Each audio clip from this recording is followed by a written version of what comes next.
आपके साथ साक्षी Jadaun. Asia cup का किंग कौन, ये साफ आज हो जाएगा। दुबई में चल रहे एशिया कप का कारवा अब अंतिम पड़ाव पर आ गया है। ग्रुप ए की टीम भारत और पाकिस्तान ने फाइनल में जगह बनाई है। दोनों टीमें 41 साल के इतिहास में पहली बार एशिया कप का फाइनल खेलने उतरेंगी। ग्रुप स्टेज और ग्रुप 4 में जब दोनों टीमों का आमना सामना हुआ तो बाजी भारत ने मारी। ऐसे में टीम इंडिया फाइनल में तीसरी बार पाकिस्तान को हराकर खिताब जीतना चाहेगी। वहीं पाकिस्तान की कोशिश पिछली 2 हार का बदला लेने पर होगी, लेकिन इस फाइनल से पहले भारत ने श्रीलंका को रोमांचक मुकाबले में हरा दिया और उसके बाद आज ये मुकाबला होना है। आज मुकाबला रात 8 बजे होगा और इस मुकाबले में कौन किस पर भारी पड़ता है देखने वाली बात होगी। हालांकि भारत की टीम किस तरीके से अजय भूमिका में है वो हम लगातार देख रहे हैं। एक भी मुकाबला भारतीय टीम ने हारा नहीं है। इसके अलावा हमारे तमाम जो प्लेयर्स हैं, चाहे वो हमारे बैटर्स हो, बॉलर्स हो, सभी महत्वपूर्ण भूमिका निभा रहे हैं। हमारे पास टॉप स्कोरर भी है, विकेट टेकर भी है और यही वजह है कि लगातार जबरदस्त परफॉर्मेंस के बलबूते जो अजय रिकॉर्ड है वो बरकरार है टीम इंडिया का। लेकिन आज का मैच काफी खास, काफी महत्वपूर्ण, क्योंकि इसी मुकाबले से ये तय होगा कि एशिया कप का किंग कौन, एशिया कप की जो ट्रॉफी है वो कौन घर लेकर जाएगा। ये सब कुछ आज तय होगा। तो इसलिए आज के मुकाबले को लेकर हर किसी की निगाह टिकी हुई है। तमाम क्रिकेट फैंस अपना जो उत्साह है उसको सामने रख रहे हैं, किस तरीके से वो किस खिलाड़ी पर दाव लगा रहे हैं। और सबसे बड़ी बात, हर किसी की नजर जो है वो पॉसिबल 11 पर भी, यानी कि जो संभावित प्लेइंग 11 होगी वो क्या हो सकती है। क्योंकि अभी तक के टूर्नामेंट में देखा जाए तो भारत की तरफ से प्लेइंग 11 में बदलाव नहीं हुआ, केवल श्रीलंका टीम के खिलाफ जो है बदलाव हुआ था। लेकिन इस बार जब हम पाकिस्तान के खिलाफ मैदान में उतरेंगे तो प्लेइंग 11 में क्या बदलाव करेगी भारतीय टीम। क्या सूर्य कुमार यादव अपने कौन कौन से धुरंधरों को मुकाबले के लिए मैदान पर उतारेंगे, इस पर भी हर किसी की निगाह टिकी हुई है। लेकिन पाकिस्तान से हर बार का मुकाबला बहुत खास होता है, बहुत महत्वपूर्ण होता है, क्योंकि इस बार तो इसलिए भी ज्यादा है क्योंकि ऑपरेशन सिंदूर के बाद ये मुकाबला हो रहा है। और पिछली बार जब हमने 2 मुकाबले जीते तो हमारे कप्तान सूर्य कुमार यादव ने उस जीत को ऑपरेशन सिंदूर में जान गंवाने वाले और भारतीय सेना को समर्पित की थी। और निश्चित तौर पर आज जब भारतीय टीम जीतेगी तो वो भी जीत जो है वो भारतीय सेना के जांबाजों को समर्पित कर दी जाएगी। ऑपरेशन सिंदूर में जान गंवाने वाले परिवारों को समर्पित कर दी जाएगी।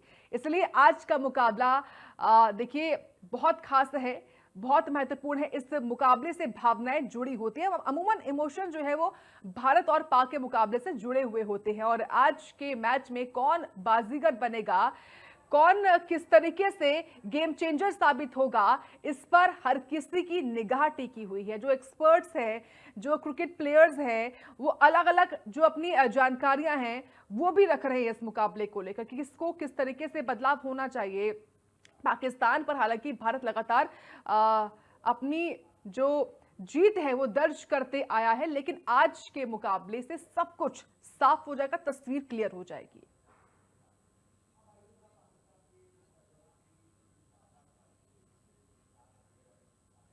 तो देखिए आज का मुकाबला काफी खास है और इसी पर आज हम बातचीत भी करेंगे। एशिया कप का किंग कौन होगा, इसी पर हम खास चर्चा कर रहे हैं। हमारे साथ इस वक्त बंगाल प्रीमियर लीग के प्लेयर, रणजी ट्रॉफी में अनुराग तिवारी जी हैं। बहुत धन्यवाद आपका जुड़ने के लिए इंडिया न्यूज पर। और साथ ही हमारे सहयोगी न्यूज रूम से सुदीप भी जुड़े हुए हैं। मैं रुक करूंगी बारी बारी सभी का। सबसे पहले अनुराग तिवारी जी, आप ही से मैं ओपनिंग कमेंट लूंगी। आज का मुकाबला क्या लगता है, ये जो 2 बीते मुकाबले हुए पाकिस्तान के खिलाफ टीम इंडिया के एक तरफा जीत हासिल की है हमने, 1 साइडेड मुकाबले रहे हैं। आज के मुकाबला भी क्या इस तरीके से रहने वाला है, यानी कि एक तरफा, क्या कहेंगे आप? बिल्कुल बिल्कुल, जिस तरीके से भारतीय टीम अभी खेल रही है प्रेजेंट टाइम पे, तो अभी तो यही लगता है कि पाकिस्तान का इस मुकाबले में उनके सामने खड़ा होना बहुत ही मुश्किल है, क्योंकि भारतीय टीम ने अपने एशिया कप के सारे मैच जीते हैं, वो भी एक तरफे तरीके से। तो यही उम्मीद की जाती है कि आज का मैच भी वो इसी तरीके से खेलेंगे और आज का मैच भी जीतेंगे भारतीय टीम। चलिए ठीक है, इस पर हम और विस्तार से चर्चा करेंगे। रुख करते हैं न्यूज रूम का, जहां से हमारे सहयोगी सुदीप भी जुड़े हुए हैं। सुदीप, हर किसी की निगाह इस बात पर भी टिकी है कि सूर्य कुमार यादव प्लेइंग 11 में किस किस को शामिल करने वाले हैं? आपको क्या जानकारी मिल रही है? पॉसिबल प्लेइंग 11 क्या हो सकती है टीम इंडिया की पाकिस्तान के खिलाफ? बिल्कुल, देखिए इस तरीके से टीम इंडिया ने श्रीलंका के खिलाफ मुकाबला खेला था। उस मुकाबले में अगर आपको ध्यान होगा तो टीम इंडिया ने अपने टीम में 2 बड़े बदलाव किए थे। वहां पर शिवम दुबे को आराम दिया गया था, साथ ही साथ जसप्रीत बुमराह जिनके ऊपर वर्कलोड मैनेजमेंट बहुत ज्यादा हुआ था, उनको भी आराम दिया गया था। लेकिन आज जब यहां पर पाकिस्तान के सामने ये मुकाबला खेला जाएगा, और आप ये भी कह सकते हैं कि क्रिकेट इतिहास का सबसे बड़ा सुपर संडे होगा, तो इस दौरान शिवम दुबे भी आपके प्लेइंग 11 में आएंगे, और साथ ही साथ जसप्रीत बुमराह जिनकी गेंदबाजी को देखकर अच्छे बल्लेबाज वहां पर धराशायी हो जाते हैं, वो भी प्लेइंग 11 में शामिल होंगे। पाकिस्तान इंडिया का मुकाबला आप देखेंगे तो जिस तरीके से ये जो राइवलरी रहती है, इसको अब भारतीय कप्तान सूर्य कुमार यादव किसी भी प्रकार की राइवलरी नहीं मानते। सूर्य कुमार यादव की पीसी उठाकर आप देखेंगे तो इसके पहले जो मुकाबला हुआ था, वहां पर एक पत्रकार ने जब उनसे पूछा कि क्या आप इसको राइवलरी मानते हो, तो वहां पर सूर्य कुमार यादव ने साफ तरीके से कहा, यार राइवलरी किस तरीके की, 15 मैचेस हुए, 15 मैचों में हम 12 मुकाबले अपने नाम कर चुके हैं, तो मेरे हिसाब से T20 में कोई राइवलरी यहां पर होनी नहीं चाहिए। लेकिन जिस तरीके का सुपर संडे यह है एशिया कप के इतिहास में, यानी कि 41 साल बाद दोनों टीमें जब आमने सामने आज होंगी, तो नो डाउट आप ये कह सकते हैं कि टीम इंडिया का वहां पर पलड़ा भारी रहेगा। इस वजह से भी क्योंकि टीम इंडिया वहां पर एक अतिरिक्त दबाव बनाएगा पाकिस्तान के ऊपर, क्योंकि जिस तरीके से लीग मैचेस में दोनों मुकाबले टीम इंडिया ने एक तरफा जीता था। अभी बताया अनुराग जी ने भी कि एक तरफा मुकाबला टीम इंडिया ने यहां पर पाकिस्तान से जीता था, और उसी तरीके से उत्साह से पूरी तरीके से लबरेज ये टीम है। और जिस तरीके से अभिषेक शर्मा को लेकर पाकिस्तान के जो पूर्व क्रिकेटर रह चुके हैं, पूर्व गेंदबाज रह चुके हैं, शोएब अख्तर ने उन्होंने एक बड़ा बयान दिया था। उनके बयान से साफ तरीके से जाहिर यही होता कि पाकिस्तान के क्रिकेट प्रेमी नहीं बल्कि पूरे पाकिस्तान में अभिषेक शर्मा के नाम का वहां पर डर पूरा तरीके से बना हुआ, पूरा डर का माहौल बना हुआ पाकिस्तान टीम में। क्योंकि शोएब अख्तर ने साफ तरीके से कहा था कि अगर अभिषेक शर्मा को आप 2 ओवर के अंदर आउट कर ले जाते हैं, तो नो डाउट आप ये कह सकते हैं मैच में आप पूरी तरीके से बने हुए हैं। अभिषेक शर्मा को आप देखेंगे तो इस पूरे टूर्नामेंट में लगभग 301 रन हैं, उन्होंने अच्छे खासे अपने नाम रिकॉर्ड दर्ज किए हैं। 200 प्लस का उनका स्ट्राइक रेट, और 200 प्लस का स्ट्राइक रेट मेंटेन करना बहुत बड़ी बात होती है, खास करके दुबई के मैदान पर जहां पर स्पिनरों का बोलबाला होता है। और खास करके आप देखेंगे तो जहां पर अभिषेक शर्मा जिस तरीके से बल्लेबाजी करते हैं, उन्होंने तिलक रत्ने दिलशान का शानदार रिकॉर्ड भी ब्रेक किया था। आपको याद होगा साल 2009 में T20 वर्ल्ड कप का मुकाबला चल रहा था, और उस दौरान तिलक रत्ने दिलशान जो हैं किसी एक आईसीसी के टूर्नामेंट में, यानी कि जो सेना देश होती है जो टेस्ट मैच खेलती हैं, उनमें मिलाकर आप देखेंगे तो तिलक रत्ने दिलशान ने 49 बाउंड्री लगाई थी, 46 चौके लगाए थे और 3 छक्के लगाए थे। लेकिन अभिषेक शर्मा की आप इस रिकॉर्ड जब तोड़ते तो आप इसी बात अंदाजा लगाइएगा कि टोटल अभी तक जिन्होंने 6 मैच खेले, 6 मैचों में 50 बाउंड्री लगा चुके हैं। उन 50 बाउंड्रियों में 19 छक्के शामिल हैं, और साथ ही साथ 31 छक्के शामिल है। तो अभिषेक शर्मा का जो डर का माहौल यहाँ पर पाकिस्तान बना वो लाजिमी है, क्योंकि अभिषेक शर्मा जब आते हैं वो चाहे पावर प्ले हो, चाहे स्लॉग ओवर हो, चाहे आप डेथ ओवर हो, वो इंतजार नहीं करते, सीधे बॉल को देखते हैं और सीधे बाउंड्री के बाहर पहुंचाते हैं। और कहीं न कहीं टीम इंडिया की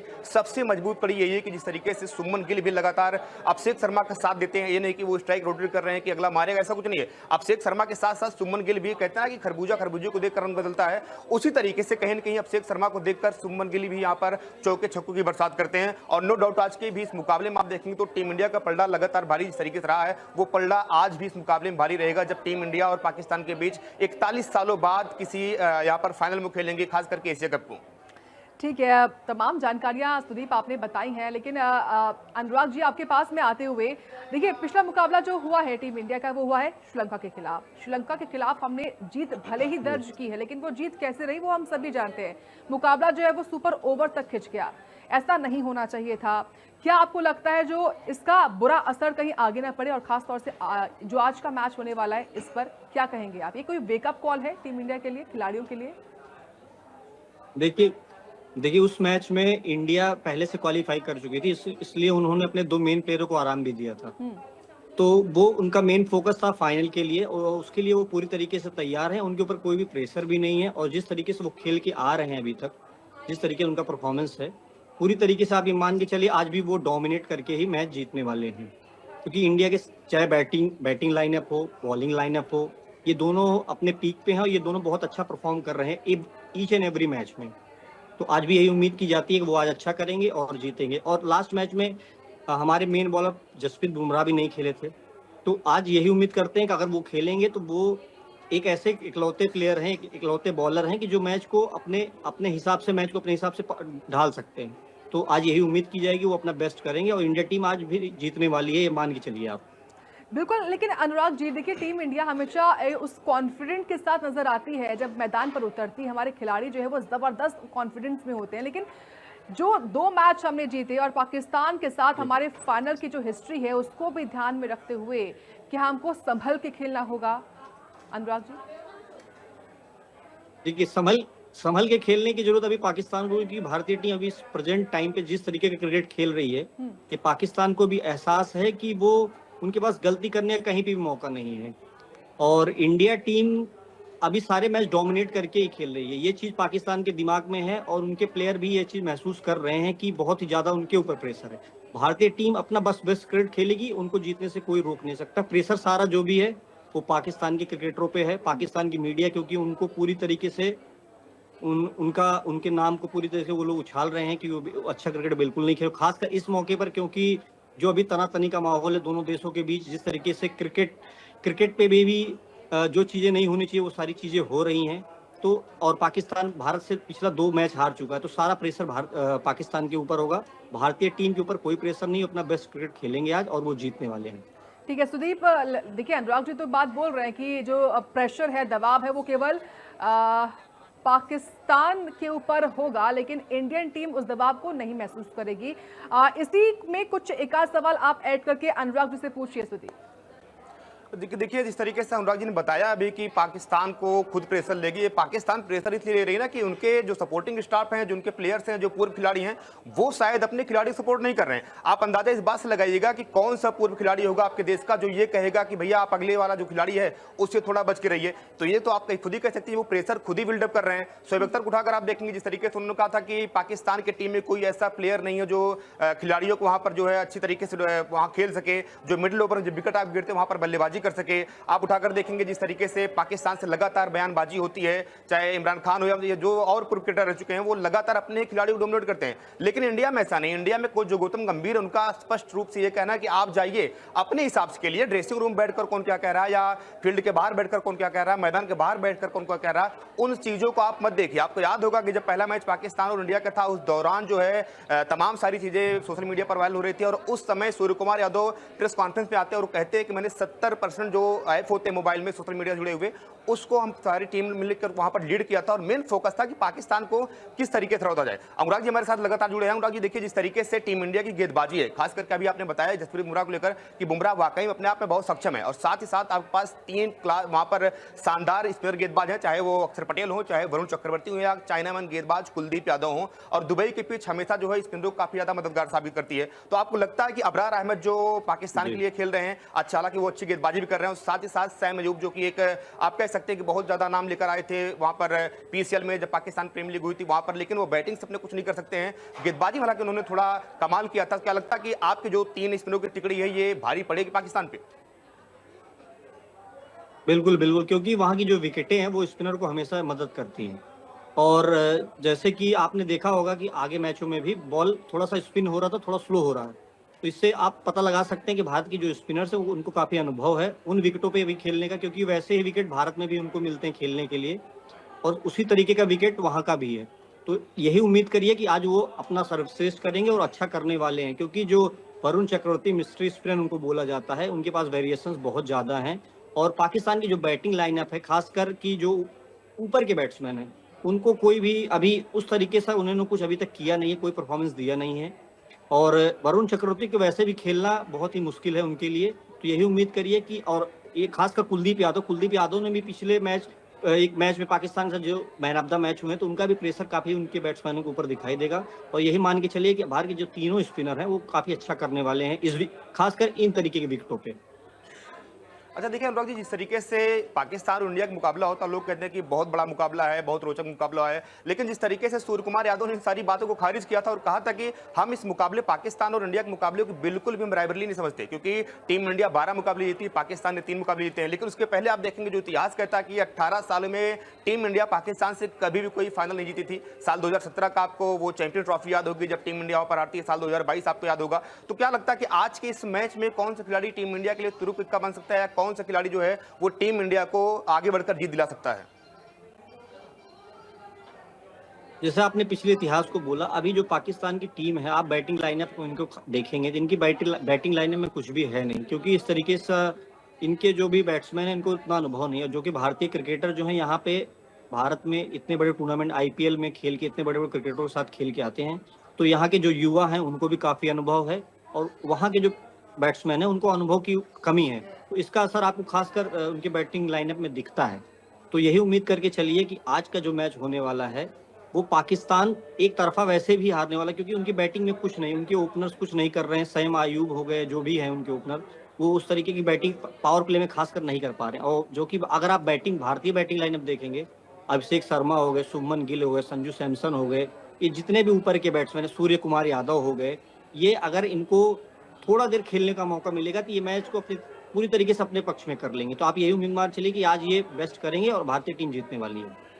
बिल्कुल सही कहा आपने कहा कि, लेकिन देखिए जिस तरीके से मुकाबला जब होता है और मुकाबले के पहले जो कल खबर निकल कर आई थी कि यहाँ पर जो चोटी लगी हुई थी तिलक वर्मा, अभिषेक शर्मा और खास करके हार्दिक पांड्या तो आपके लिए हमेशा एक महत्वपूर्ण खिलाड़ी रहे हैं, चाहे T20 हो चाहे वनडे हो, और हमेशा उन्होंने अपना बेस्ट दिया, चाहे बल्लेबाजी हो चाहे गेंदबाजी हो चाहे क्षेत्ररक्षण से हो। लेकिन यहाँ पर जो खबर निकल कर आई है कि मोनी मॉर्कल ने जब कल यहाँ पर प्रेस कॉन्फ्रेंस की थी, उस दौरान उन्होंने कहा था कि अभिषेक शर्मा और तिलक वर्मा जो है वो उनका थोड़ा हेमस्ट्रिंग की प्रॉब्लम थी, लेकिन वो पूरी तरीके से ठीक हो गए हैं। लेकिन हार्दिक पांड्या के ऊपर वहाँ पर सस्पेंस बरकरार है, और जब ये मैच शुरू होगा उसके आधे घंटे पहले हम टीम मीटिंग होगी, उस दौरान फैसला लिया जाए। क्या आपको लगता है कि अगर हार्दिक पांड्या इन केस, मतलब भगवान ने करे ऐसा कुछ हो, अगर हार्दिक पांड्या प्लेइंग 11 से बाहर होते तो क्या टीम इंडिया के लिए झटके का रूप ले सकता है ये? बिल्कुल बिल्कुल, हार्दिक पांड्या बहुत ही महत्वपूर्ण खिलाड़ी हैं, क्योंकि वो तीनों डिपार्टमेंट, बैटिंग, बॉलिंग और फील्डिंग, तीनों में भी उनका बहुत महत्वपूर्ण योगदान रहता है। और वो एक ऐसे इकलौते प्लेयर हैं जो कि पहला ओवर भी बॉल डाल सकते हैं और बैटिंग में भी काफी जब भी जरूरत होती है वो अच्छा परफॉर्म करके देते हैं। तो अगर वो खेलते हैं तो भारत के लिए बहुत ही ज्यादा महत्वपूर्ण इंपॉर्टेंट प्लेयर हैं, उनका खेलना भारत के लिए बहुत जरूरी भी है। अगर वो खेलते हैं तो इससे भारत का हेल्प ही होगा। अगर नहीं भी, मान लीजिए अगर ऐसा कुछ होता है कि नहीं खेल सकते हैं या कुछ किसी रीजन से वो अनफिट हो गए, तो भारत के पास उसका भी, उनके पास ऑप्शन है, उनके पास उनकी रिप्लेसमेंट के लिए भी प्लेयर हैं। और जो ऐसे रिप्लेसमेंट भारत में बेंच भी ऐसी है कि अगर वो लोग भी खेलते हैं तो वो लोग भी मैच जिताने का मादा रखते हैं। बिल्कुल सही कहा आपने, क्योंकि भारतीय टीम जो है ना वो उसकी बेंच सिस्टम जो है बहुत लाजवाब कमाल के, चाहे उसमें आप देख लेंगे जिस तरीके से रिंकू सिंह को अभी तक मौका नहीं मिला, ध्रुव जुरैल को अभी तक मौका नहीं मिला है। फिलहाल ऐसा ना हो कि वो खेले ना, भगवान दुआ हम लोग यही करते हैं कि वो पूरी तरीके से फिट हो, मैदान पर आए और पाकिस्तान के वहां पर पसीने छुड़ाते नजर आए, चाहे बल्लेबाजी हो चाहे गेंदबाजी हो। अच्छा अनुराग जी, आपसे एक सवाल और है कि जिस तरीके से टीम इंडिया लगातार अपने बैटिंग पोजीशन में बदलाव करती रही है, कभी आप देखेंगे संजू सैमसन को नंबर 3 पर, कभी नंबर 7 पर, कभी उनकी बल्लेबाजी नहीं आती है, तो क्या आपको लगता है कि आज जो टीम का संतुलन लगातार बना था कि नंबर 1 ओपनिंग करने आएंगे गिल के साथ अभिषेक शर्मा, नंबर 3 पर आएंगे आपके कप्तान सूर्य कुमार यादव, नंबर 4 पर खेलेंगे यहाँ पर संजू सैमसन आएंगे या फिर सूर्य कुमार यादव आएंगे, इसको लेकर मतलब किस तरीके से आप देखें? क्योंकि सुनील गावस्कर ने भी कहा था जब बांग्लादेश के खिलाफ मैच था कि ये जो बैटिंग ऑर्डर टीम इंडिया की जैसे जोकर सी बन गई है कि कभी किसी को कहीं भेज दो। संजू सैमसन को आप उठाकर देखेंगे, जब जब उन्होंने नंबर 3 पर बल्लेबाजी करी है या ओपनिंग उन्होंने करी है तो उनका प्रदर्शन बहुत शानदार रहा, लगभग उनका 36 का एवरेज रहा। लेकिन जब वो नंबर 4 नंबर 5 पर जाते हैं उनका एवरेज बहुत ज्यादा गिर जाता है, लगभग 21 का उनका एवरेज हो जाता है। तो आपको लगता है कि संजू सैमसन को नंबर 4 या नंबर 3 पर खेलना चाहिए और सूर्य कुमार यादव को अपनी पोजीशन थोड़ा नीचे थोड़ा ऊपर लेकर जाना चाहिए?